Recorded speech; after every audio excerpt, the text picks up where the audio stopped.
Hello, and welcome again. I'm going to talk to you today about how passenger service is prototypical on small modern switching layouts. So, in case you missed last time or would like a quick refresher, this all started from a move to New York in 2017, where I was extremely disappointed. You see, these were the things that I grew up with on the West Coast. They were new, sleek, modern transit systems, and on the East Coast they were old, rusty, and ugly, like these toasters that you can see running in Boston and Philadelphia. And so I basically became a self-taught urban planner in order to explain and put words to the differences that I was seeing in front of me, and I made some modeling relevant discoveries along the way. So again, this is part 2 in what I'm calling my modern modeling anthology. In part 1, I introduced the subject of modern transit and showed how it relates to regular modeling subjects. This is part 2, where I'm going to zoom in on DMUs and show you what a layout and an operating scheme would look like with these. And in part 3, well, again, I just love the title. Proto-freelancing in the wrong direction, my accidental quest to model the near future. Anyway, as far as this particular presentation goes, we're going to start with what are DMUs, then where are DMUs, and how are DMUs. We're going to zoom in on the Sprinter, turn that into a beginner layout, expand that into a room-size layout, zoom in on the River Line, make a room-size layout out of that, and then end with whence are DMUs. So basically the thesis for this presentation, I think that there's a very strong motivation to look at DMUs specifically. Among other things, I want to make the point that they fit in with existing tropes in the hobby. They do not need dedicated layouts, as with traction or trolley layouts of yore. Recent product offerings now make them easily modelable, and in fact they are so modelable they can be done on the smallest unit of model railroading, the 4x8 foot beginner layout. So again, in case you missed last time, a brief history of transit, horse cars, street cars, PCC cars, no PCC cars, so people had to reinvent them, and of course the moment that this happened, people were looking for cheaper alternatives like busways, which to be clear, do not work as well as light rail, but along the way they managed to invent diesel multiple unit hybrid light rail, or DMUs for short. So I want to make a point here that DMUs are not the same thing as RDCs, or rail diesel cars. They kind of had a different scope to each of them. For one, RDCs ran more intercity trains, whereas DMUs are much more metropolitan. RDCs ran infrequently, whereas DMUs run frequently. And so basically RDCs were an ultra-cheap intercity passenger train, whereas DMUs are an ultra-cheap surface-level subway. Now, of course, there are a few exceptions. Several DMU services, namely the A-Train in Denton and the West Side Express service in Portland, both actually started with RDCs in order to lower the initial capital costs for construction, and then they upgraded to modern vehicles later.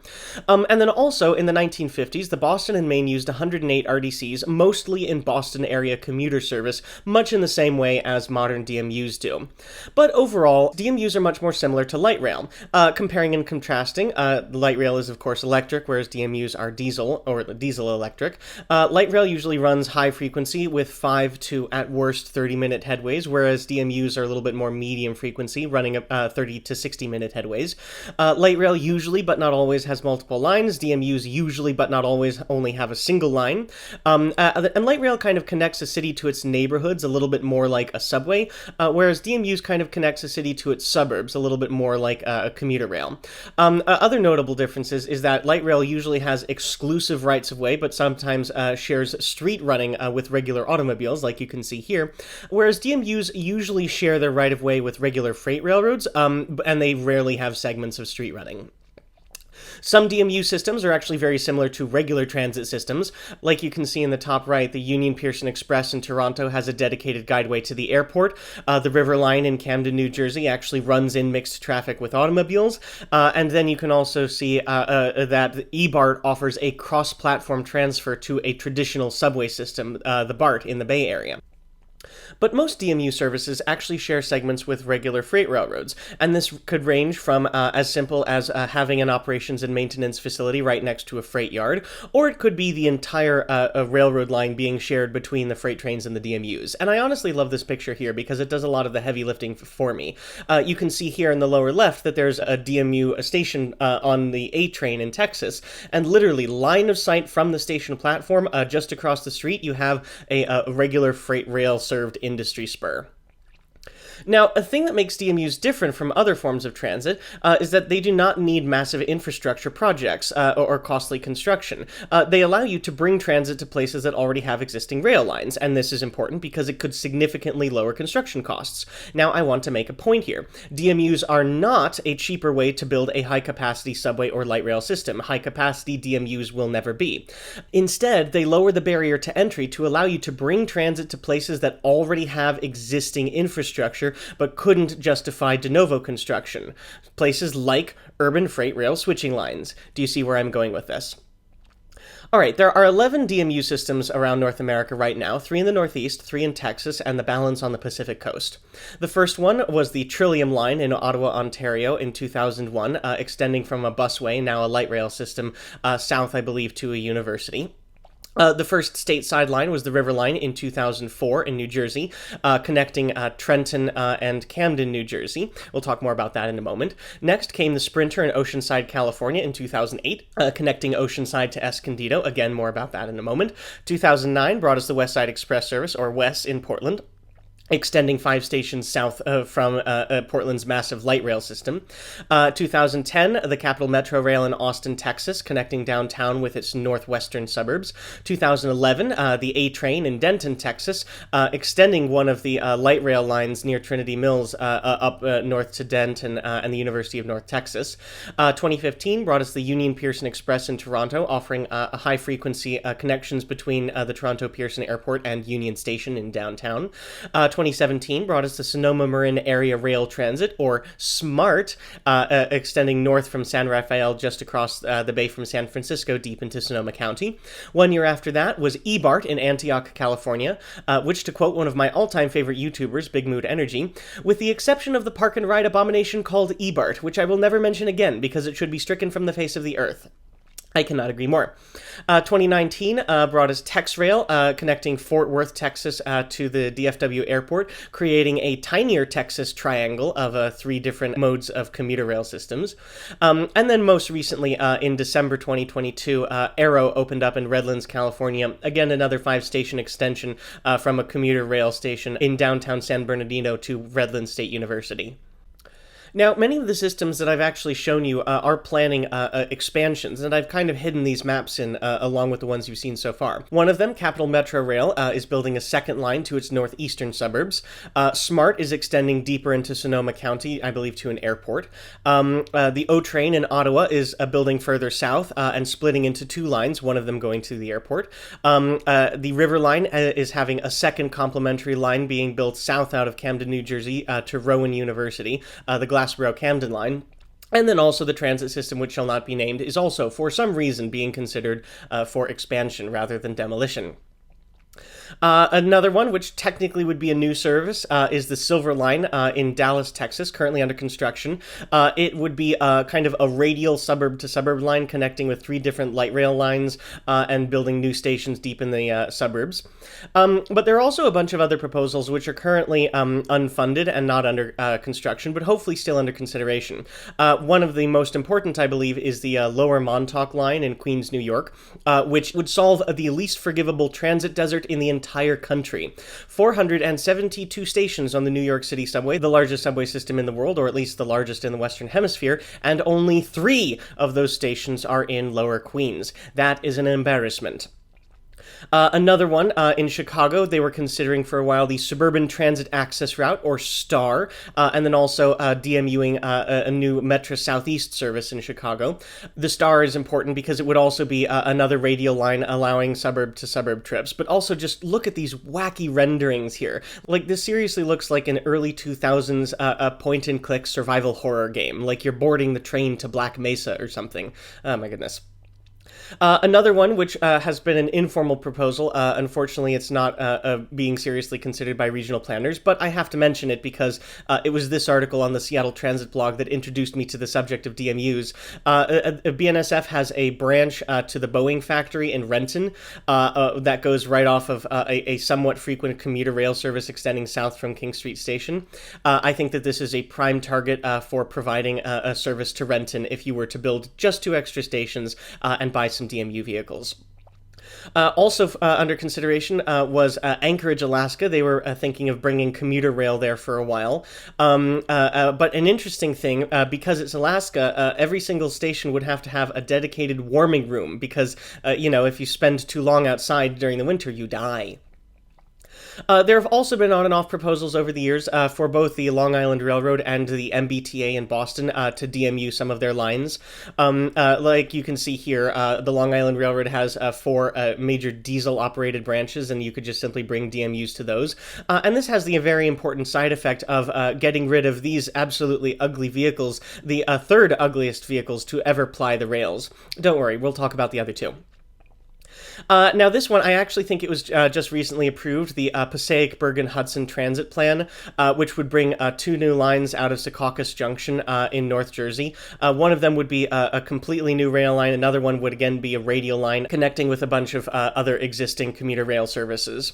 But overall, DMUs are such an ascendant mode share that Stadler actually built a dedicated factory in Salt Lake City for the construction of DMUs and EMU vehicles because there's so much going on in North America right now. Alright, now that we've covered where DMUs are, let's take a look at what they look like. And the easiest way to start is with the rolling stock. And yes, there are some oddballs here and RDCs there, but we can still make some generalizations.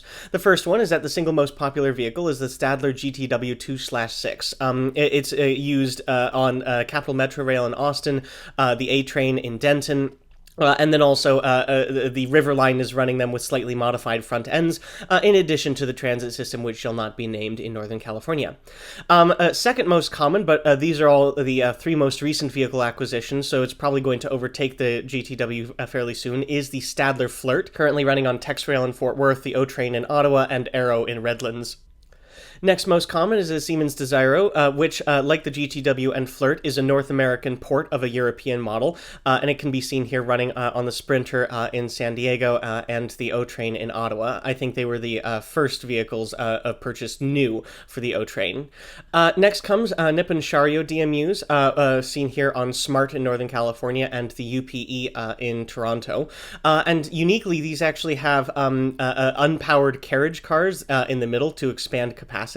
And then they're also technically bidirectional, even though they have cabs on one end. I think much like the RDC, they have a control stand in the back vestibule. They were also briefly in consideration for the West in Portland and the MBTA in Boston. And then last one is the Colorado Rail Car DMU, which, dear goodness, only 6 of them were ever built, and then the original demonstrator unit you can see in the top. And they only run in Portland, Oregon. And these are definitely the second ugliest things to have ever plied the rails.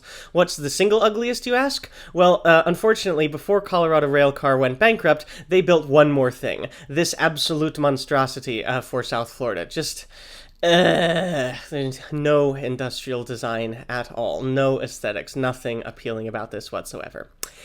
Anyway, as far as modeling goes, models do exist, but they're mostly European models, like Märklin or Pico. I did learn recently that Pico models do actually run on US NMRA standard DCC, so you could actually buy these vehicles and run them, but of course their sound files may not be overwhelmingly useful if the station announcements come in Croatian or Dutch. But of course, to anybody who's paying attention to the field, Pico recently released the NCTD Sprinter in DCC and sound and multiple road numbers. So for the first time in history, you actually now can buy a model of a DMU, a modern transit vehicle that runs prototypically on North American rails. And of course, this is what precipitated this entire presentation series. Anyway, if you wanted to do some other North American prototypes, several people do offer models on Shapeways, so you could 3D print the body shells and then use the commercial vehicles for their chassis and do a kit bashing project that way. Anyway, moving on to what the rest of DMU systems look like. They are usually regional transit backbones, in part because once you've already spent so much money upgrading a rail corridor for service, you may as well run buses in order to connect to them. And so often you'll see that DMU stations are kind of like mini transit centers with several different bus bays offering easy transfers between them. Also, as you can see here on this map for Smart and the Sprinter, most of the city bus networks do run by at least 1 or 2 DMU stations. Another notable thing about DMUs is that they share most of their route with regular freight tracks, but they do sometimes have some diversions. Like you can see in the top left on the A train in Denton, it parallels a freight line for most of its length, but I believe this is a very busy junction, so in order to prevent a steric occlusion between the DMUs and the freight trains, it just has a very short viaduct that hops over top of the junction.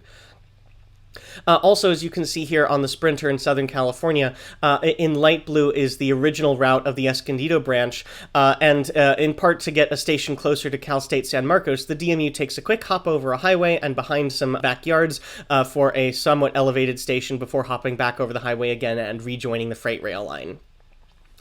Another thing that's notable is that DMUs are future-proof for double tracking most of the time, like you can see here on the Sprinter. So even though only half of the line is double tracked right now, it would be very easy to double track the full thing.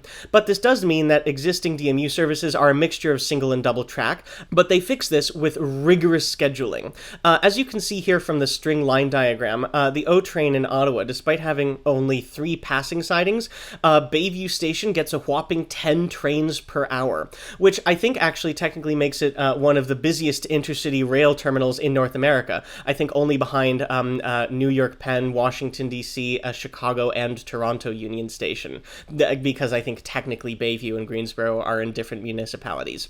DMU stations are obviously a mixture of single and double track, and when they're double track, they're a mixture of island and edge style platforms, and they usually have a very simple, less dramatic station architecture than you can see in light rail systems.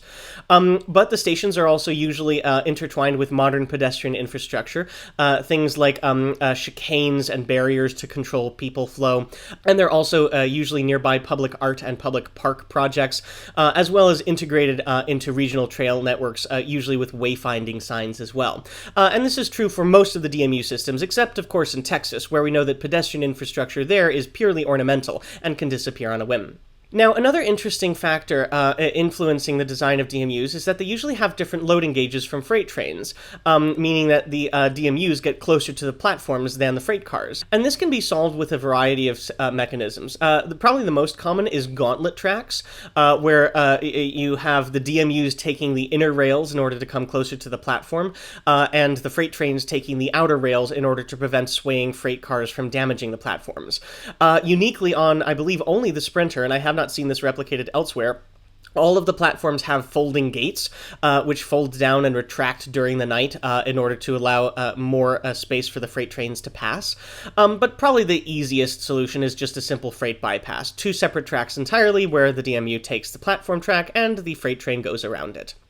Now, officially, there has to be some form of separation between freight trains and passenger vehicles lacking, quote, battleship-like quantities of steel, unquote, but it does look like the regulations are loosening, and hopefully very soon we will have a more European-style mixture of operations. But it does mean that most of the existing DMU systems that have been built were built under the assumption of this separation, and they have 2 major solutions for this. The first one is physical separation, wherein the DMU tracks run right next to the freight tracks, but they absolutely do not interconnect.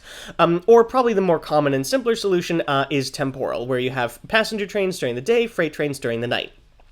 But as far as modeler's license goes, especially because it looks like this is the direction the regulations are going, I think we can just easily ignore this, because it's more fun to co-schedule freight trains and passenger trains on the same track at the same time. And also you don't want to build an operating session for just a bunch of model bus drivers.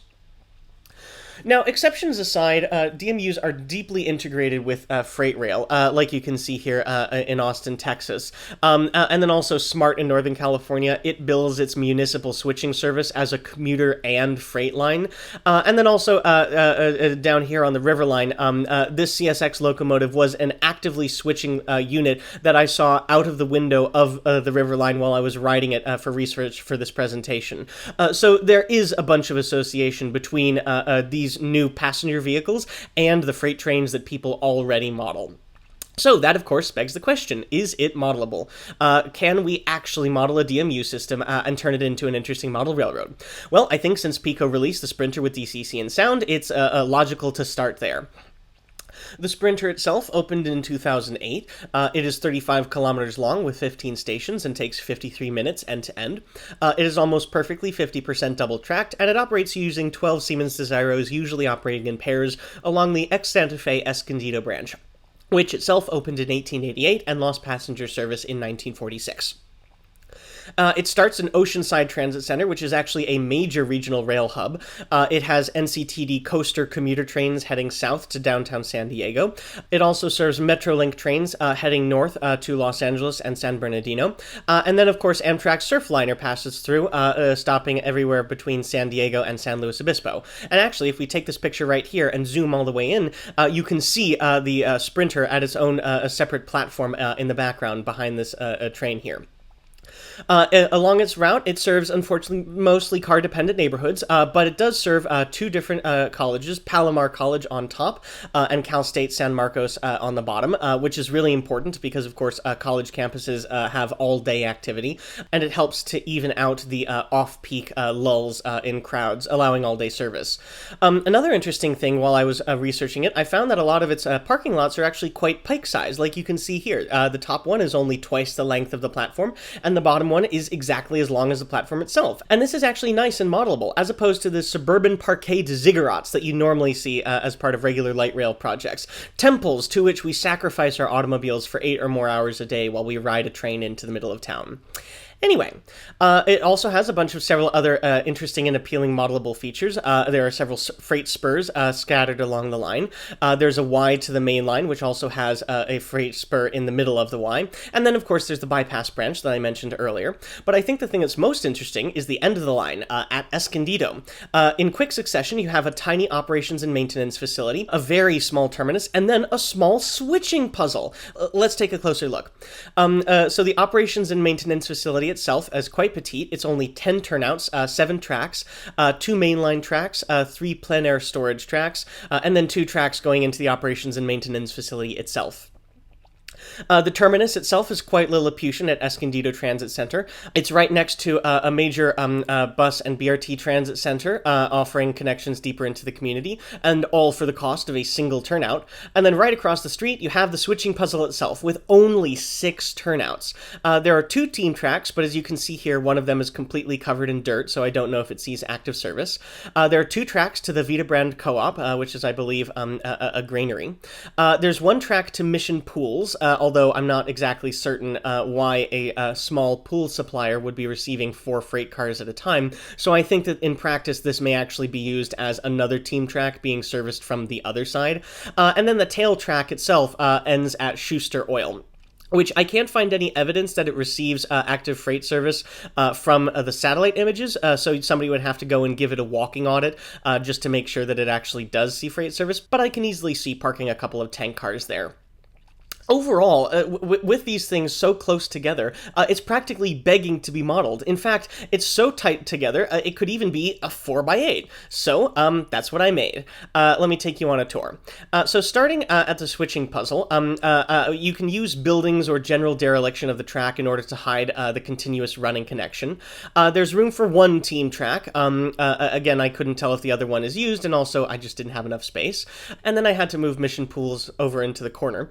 And yes, it is supremely compressed with curved turnouts and squished spurs, but it still has a lot of traffic. There's room for at least 14 or so freight cars, and if you had rigorous tail track discipline, it would be even harder to switch out. So it's a nice little switching puzzle.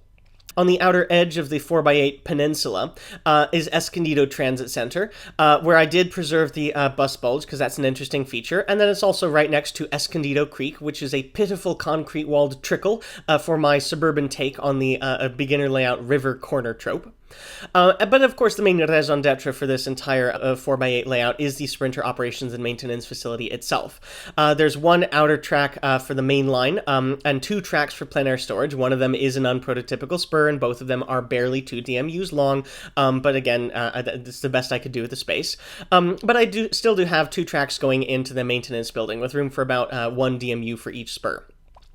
Also, I kind of had to turn the runaround into a reverse switchback going into Escondido Transit Center, but thankfully, because there's no freight switching on this side of the layout, it wouldn't hamper operations, and you could still operate it prototypically.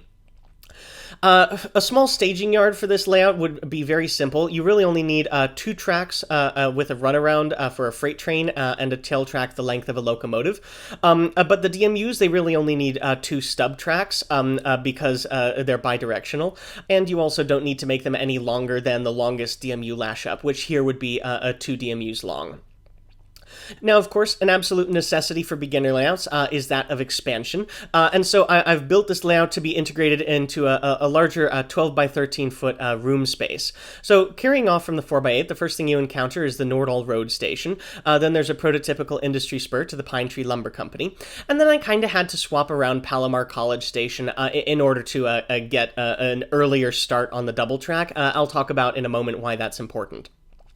Continuing around to the next side of the room, I've built the Cal State San Marcos bypass, where I also was able to preserve this interesting looking diamondy glass office building. And then on the freight section of the bypass, there's a freight spur shared between 2020 Plumbing and Heating and the Restaurant Depot. Then finally, we end at the Oceanside Transit Center, where there's a freight connection to the main line. Again, yeah, I had to nix the Y, not enough space, but we still do have the 1-platform, 2-track terminus of the Sprinter at Oceanside Transit Center. A continuous running is made through a lift bridge at the room exit, and then there's a sub-level of wraparound staging, where you could have maybe 2 to 4 tracks in addition to the mainline through tracks, just allowing you place to store extra freight trains.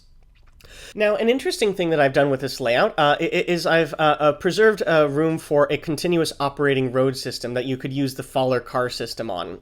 Now, of course, everybody's heard of Beyond the Basement, but I think that this is actually rarely applied to the non-train elements of world building. In fact, there are famous schools of the hobby that maintain you don't need to build your layout any wider than 8 inches between towns. But I think that Beyond the Basement is particularly important for a transit system, because as we've seen, it's prototypical for DMUs to be heavily integrated with their regular bus transit networks. And also, seeing this integration is an important traffic-generating quote-unquote industry in order to justify the DMU running. You need to see that it's part of a larger system that goes itself beyond the basement. So I've achieved this with an operating bus loop that stops at 3 different stations. And of course, it's not necessarily prototypical. It goes to the stations in the wrong order, but it's a nice way to achieve a bit of animation on the layout and also just an interesting feature, in addition to being prototypical and useful for the concept of a DMU. Now, an operating scheme could start in the morning with freight trains and staging and DMUs at the operations and maintenance facility. During the morning before rush hour, you could shuffle around the DMUs and create lash-ups and then park them at Escondido Transit Center for the start of operations during the day. Then, during the morning rush hour, you can cycle the DMUs half-hourly between Escondido and Oceanside. Now, I've actually designed the double track of this layout in order to have either 2 or 3 DMUs operating simultaneously. If you have 2 DMUs, they can depart at the same time from Escondido and Oceanside, and they meet in the middle of the double track segment. If you have 3 DMUs, they can depart alternating between Oceanside and Escondido, and they will meet alternating at the beginning or end of the double track. And this is in addition to DMUs laid over at the termini for operator breaks. So in theory, you could justify up to a whopping 5 DMU trains on the layout at any given moment. With the end of the morning rush hour, you can maybe take some DMUs off the main line and park them in the OMF and cycle them hourly, making a reduction of service during the off-peak hours. Then a freight train can depart staging and go onto the freight bypass, and then wait for a spare moment when the DMUs aren't running to sneak its way all the way to the end of the line in Escondido. Then, over the course of the afternoon, the freight train could merrily switch away in the Escondido switching puzzle, while again the DMUs continue to cycle back and forth along the length of the line, like you can see them doing here. Then, at the end of the day, the freight train can head back out onto the main line and switch the industry spurs there before itself heading back into staging, all while the DMUs continue to cycle. Now, a really fun thing about this layout is that it's a small but action-packed little rail fanning paradise. Because of the continuous running options on the main line, you can autonomously orbit the Coaster or Metrolink commuter trains, the Surfliner Amtraks, or through freights. So even though it's a small 12 by 13 foot room, you have justification to run a wide variety of freight trains. If you are building this layout for younglings, you can teach them to dance the Sprinter Shuffle while you run freight trains around them. If you are building this layout layout for oldlings, you can maybe have 2 freight trains per op session, 1 freight train per operator, and then the quote-unquote off-duty operator is responsible for cycling the sprinters. And if you are an insaneling, you can fully automate the sprinters while you run only freight trains, but that is well beyond the scope of this presentation. So, what can we learn?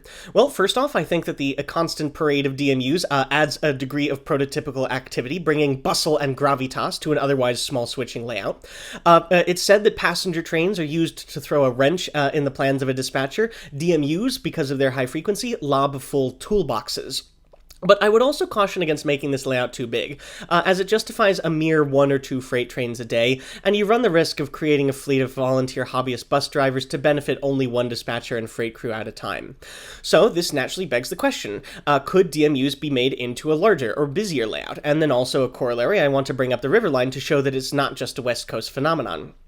So, the River Line opened in 2004. It runs 55 kilometers over 21 stations and a 1 hour and 7 minute running time end-to-end between Camden and Trenton, New Jersey. It also is about 50% double-tracked, and it operates using 20 Sadler GTWs, usually operating singly, not in pairs, over the ex-Pennsylvania Railroad Bordentown-Trenton branch, which opened in 1834 and lost passenger service in 1963.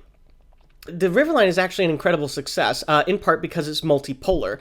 So in Trenton, it has a bunch of destinations, obviously the New Jersey state capital being one, but also it has connections to Amtrak, SEPTA to Philadelphia, and New Jersey Transit to New York City and Princeton. On the other end, in Camden, it's right across the river from Philadelphia and has connections to the Patco high-speed line, and then it also serves a major event center. And because of this, it almost doubled its initial ridership estimates. It's so successful that they're currently building a second line heading south out of Camden, the Glassboro-Camden line. And then overall, the River Line is just a darling of urbanists, like one of my favorites, Alan Fisher on YouTube. Everybody loves to highlight the River Line as a way that you can have suburbs that don't suck, to quote the video. The northern branch to Trenton has a small 2-track satellite operations and maintenance facility, which means that for the same operator hours, you can have service earlier at most stations rather than waiting for DMUs to diffuse to all stations along the line from a single point. You can see the original freight rail line, although based on this picture that I took while researching it, I'll let you decide whether or not it sees active freight service. And then it goes through a series of flange-squealingly tight curves passing right next to the Northeast Corridor before serving Trenton Transit Center itself, just outside of the main station building and across the street. On the southern end, the Camden branch is a lot more light rail-like. There is a long multi-station stretch of shared street running with automobiles, and you have transfers to Patco at the Walter Rand Transit Center. And then at the far end of the line, it serves the Camden Aquarium, just barely out of view on the overhead, the Battleship New Jersey, and then a major event center, and I believe a baseball stadium. But of course the thing that we care about is that it shares most of its right-of-way with freight trains. This is of course the main attraction. The northern half shares the same rails as a lighter-use freight branch line, and the southern quarter to a third runs side-by-side with heavy mainline freight, like you can see here. Another notable thing is that the River Line runs through Conrail Shared Asset Operations Pavonia Yard near Camden, and it being a major freight yard in suburbia, it's not necessarily the most photogenic thing in the world, but these two pictures, I promise you, were in fact taken at Pavonia Yard. In the top one, you can see the freight cars kind of in the background, and in the bottom one, that's a freight train passing through the yard as well. It does have some similarities to the Sprinter in that it alternates between single and double tracked, and it has half-hourly headways timed to make the most use of the double track segments, and most of its right-of-way is fully cleared for later double tracking, but not all of it. There are still a few pinch points that would make true double tracking a little bit more difficult to pull off. But it does have some differences from the Sprinter in that it does not have bridges or gauntlet tracks, and I'm unsure as to why this is the case. Maybe the DMUs are bigger, or maybe there's an industry atypically large gap between the train and the platform. You would want to check this with a walking on it before you model it. And then, of course, again, the thing that we care about, there is a lot more freight here. There's, of course, Pavonia Yard, and also several major industrial switching areas, and then a bunch of freight trains, both through and local freights. And so, as such, I think the Riverline is much better for a more traditional freight-oriented pike like this here. Again, 12 by 13 foot room. Let me take you on a tour. So, this is another victim of my wraparound staging concept, but coming out of staging, the track split into the Riverline and Conrail shared assets, and it then enters what I'm calling Punivonia Yard. I have done an aggressive compression of the 46 tracks of the real Pavonia to a mere 3, but don't worry, it's not completely unprototypical. This actually does better resemble a much smaller yard on the northern half of the line. So it's not without precedent, but I am calling it Punivonia just so that we can keep the engine house and still have trains originating from this point here. And then coming out of the yard, there's a prolonged segment of double track that serves as a yard lead. Looking at the Riverline, again, aggressive compression. An interesting thing here is that you would be able to build an operator exchange gate right next to the OMF, which is how the operators change shifts during the middle of the day, and it's another fun dispatcher consideration. But overall, this yard scene it's less prototypical and more layout sized, in part because it's a very small switching layout room. You wouldn't want to make it too big. But if you did want to build a larger layout, you could start by focusing on the yard and maybe having through train operations where they would go staging, yard, staging. But of course, the real reason why this yard scene is so small is because I'm too lazy and don't want to draw out the tracks of anything bigger. Anyway, aside from the yard, the rest of the layout, almost everything between 36th Street and Route 73 Pennsauken stations is almost track-by-track prototypical. Almost everything. Except for one spur, which, try as I might, I could not find a way to fit that in. So, yeah, there's still been some compression, but what can you do? Anyway, coming out of Pavonia Yard, there's 36th Street station on another fold-out corner for room access, and then a brief and visually interesting segment of 4 tracks, 2 for the freight trains and 2 for the DMUs, which is mostly prototypical. And then this goes into Pennsauken Junction, where the freight trains have a dummy Y in order to access different routes. But uniquely, the Riverline, it doesn't need to access the Y, so it actually bypasses the Y on a diamond track before rejoining the freight tracks. And this all leads into Pennsauken Transit Center, where the Riverline has a station platform and transfers to the Atlantic City line between Atlantic City and 30th Street Station in downtown Philadelphia. Next comes what I'm calling the Pennsauken Switching District, which is a tiny little line, maybe under half a mile, that departs from the main Riverline route. And so on this peninsula is the Pennsauken Packing Company, Dow Chemical, and KSI Auto Parts. Nearer the main, there's standard warehousing and distribution, like you can see here. Continuing on, I've shoved Pioneer Warehousing into the corner, and then a very unique little operation, Next Generation Recycling, which has a very peculiar tail trackless runaround. I don't know if these tracks were in existence before Next Generation Recycling came along and they just decided to use existing track infrastructure, or if they decided to build it for some reason, but I think it's a full-sized rail car scrapping operation. It's very interesting. Probably the most important part going on to the Route 73 Pennsauken station, right before it there's a prototypical crossover, which gives the freight trains a short stretch of mainline in order to store and sort cars, while still also allowing the DMUs to access platforms in both direction at Route 73 Pennsauken station. A very clunky name there. Heading back into staging, maybe you could have some scenic elements like views of downtown Philadelphia or the titular Delaware River on the backdrop. If you had a little more space, you could maybe have one of the Riverline's multiple pseudo street running segments where it runs down a road median through the middle of a village. And then I've also built here a staging bypass, allowing an independent loop for the DMUs to orbit only on the visible tracks. But if you were to make some minor modifications, like a dedicated track for the DMUs going through staging, and then maybe if you took one leg of the dummy Y and you made it a second staging access, you would actually have two fully independent track loops, one for the freight trains and one for the DMUs. And this would allow you to autonomously orbit two different trains while you're doing something else, like, say, switching Pennsauken or making up a train in the yard. And this is a fun little way to add a bunch of activity to an otherwise very small layout. All right, what would an operations scheme look like? Much like the Sprinter, you would have a morning rush hour where you would have heavy DMU traffic going back and forth between Trenton and Camden staging. Then you could have a freight train come out of staging and drop off some freight cars in Punivonia Yard for switching.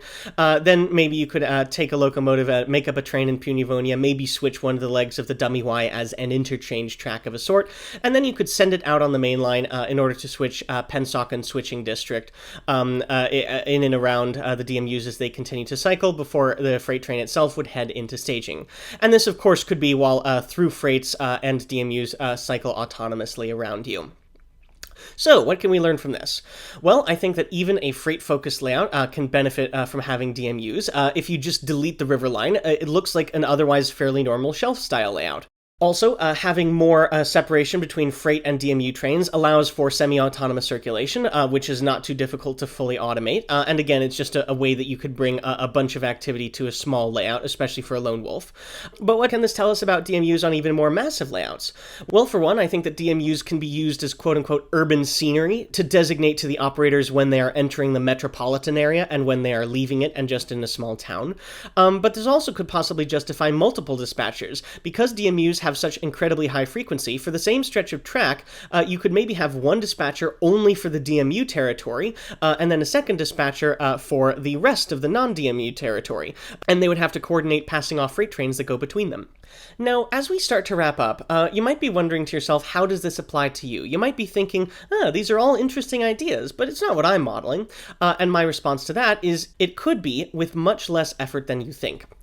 To demonstrate this, I'm going to look at the club layout of Model Railroader magazine, the Milwaukee Racine in Troy, and much like real DMUs are used to graft passenger service onto existing freight train tracks, I think the same thing works in model trains as well. Just looking at this layout, the first and probably most obvious commuter route would be Milwaukee suburbs. You have maybe a shared station between the DMUs and Amtrak in Milwaukee, maybe a small operations and maintenance facility for the DMUs near the engine house, and then a station or two or three through the suburbs to Mukwonago before the DMUs cede the entire rest of the layout to regular freight trains. Or, this is the interesting thing, you could also use DMUs as a feeder line, like maybe here. Say that there are commuter trains that stop at Williams Bay. Maybe a small extension to Troy could happen like this way. And this is an even smaller and even more pared down system. But importantly, I want to make the point that these two operating setups are entirely prototypical. We've seen examples of this in this presentation. The small switcher branch is the Sprinter, and the mainline system is the River Line. There is a real-world precedent for operating systems like this, and a very reasonable excuse for bringing DMUs to existing layouts.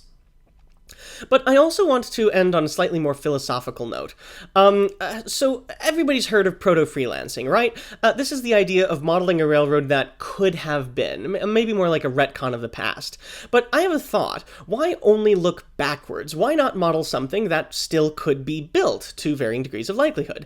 And I'm not talking about, I don't know, rocket-powered trains or moon railroads or anything like that. No, I'm talking about the near future, any one of the proposed or under construction systems that we've already seen in this presentation, and the only reason why we can't railfan them right now is because of the frustrating linearity of time. So this type of, I don't know, proto-futuring is particularly important for DMUs. If you take all the modes of rail transit across the country and plot their mileage as a function of age, you have a pretty linear regression, even if you ignore the aberration of historic streetcars with 18,000 kilometers in the country. You can still see that the slope of the line is up. Basically, the older a technology, the more miles have been built of that technology, and that makes complete sense. But DMUs are the youngest, meaning they have the fewest prototypes, the fewest ready-to-run models, and if you wanted to make a prototypical layout, you would have to make the most concessions. But if you were to turn the clock forward, you would have more options to choose from, and hopefully fewer compromises. So this proto-freelancing in the wrong direction. There are three different ways I could see it going. The first one is to model a very real, but again, as of yet unbuilt project. The second one is to model an existing system, but tweak it in order to make it more modelable. Or the last option is just to model something much less likely. So, zooming into option 1, all of these maps and renderings that I've gotten are freely available from State Department of Transportation document archives. They usually have very detailed blueprints for planned corridors, very long documents of environmental impact statements, or even more theoretical evaluations and predicted passenger counts. And this would be for something maybe 5 to 15 or so years in the future, something that's very likely to actually get built. It's just, not built yet.